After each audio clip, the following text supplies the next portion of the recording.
سنحول لامبورغيني هوراكان إلى وحش متوحش بصوت يزعزع الأرض. في هذا الفيديو ستشاهد كيف ستتحول لامبورغيني هوراكان إلى وحش مرعب عبر تركيب كل هذه الأجزاء. أما صوت السيارة فسيكون شيء مجنون صداع. قبل أن نبدأ لايك للفيديو واشترك في القناة واكتب لنا تعليق باسم السيارة التي تريد أن ترى تعديل مجنون عليها. وهيا بنا نبدأ بدون إطالة. هذه السيارة هي اللامبورغيني هوراكان، مزودة بمحرك V10 بسعة 5.2 لتر، ويولد هذا المحرك قوة تصل إلى 600 هورس باور بصوت مرعب. اسمع الصوت،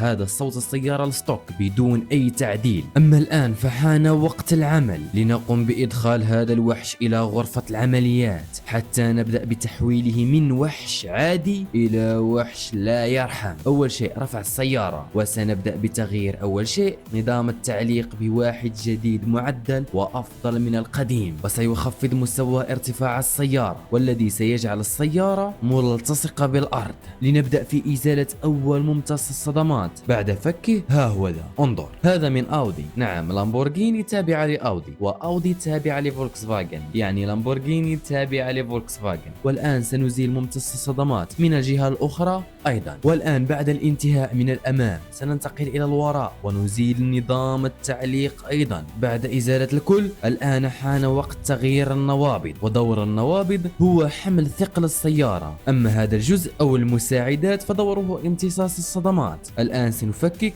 نظام التعليق بالكامل حتى نغير النوابض. والآن نجمع كل الأجزاء الجديدة ونطبق نفس الفكرة على كل النظام. وبعد تركيب النوابض على كل النظام ها نحن ذا. انظر، من الأفضل في رأيك، القديم أم الجديد؟ أما الآن فحانت لحظة إرجاع كل شيء إلى مكانه. سيتم تركيب كل شيء في مكانه. من الجهة الأمامية هي الأول، وأيضا بعدها الانتقال إلى الجهة الخلفية وشد كل شيء في مكانه بإحكام. بعد الانتهاء سنقوم بتركيب العجلات، ولكن ليست عجلات عادية، عجلات أفضل بمظهر رائع، يعني عجلات جديدة روعة. انظر، والآن سيتم تركيب كل العجلات في الجهة الأمامية والجهة الخلفية. بعد الانتهاء من العجلات ونظام التعليق لنرى ارتفاع السيارة عن الأرض وجمال العجلات على هذا الوحش. انظر إلى ارتفاع السيارة، لقد قل الارتفاع. وهناك أشخاص منكم سيقول في نفسه لماذا عليك أن تقلل ارتفاع السيارة الرياضية عن الأرض؟ كلنا نعرف أن هذه السيارات خارقة بقوة جنونية وتسارع مذهل، فيجب أن تكون السيارة ملتصقة بالطريق حتى يدخل هواء قليل أسفل السيارة، لأن السيارة إذا كانت قوية ففي السرعات العالية ممكن أن تطير السيارة بالمعنى الحرفي، وسيقل ثبات السيارة أيضا. عكس إذا خفضنا مستوى ارتفاع السيارة سيمر هواء بكمية قليلة، يعني ثبات أفضل، أو بمعنى آخر السيارة تلتصق بالطريق وتقول لك ادعس يا الحبيب. أما العجلات فأعطوا مظهر خرافي. أما الآن سننتقل إلى التعديل الذي الكل ينتظره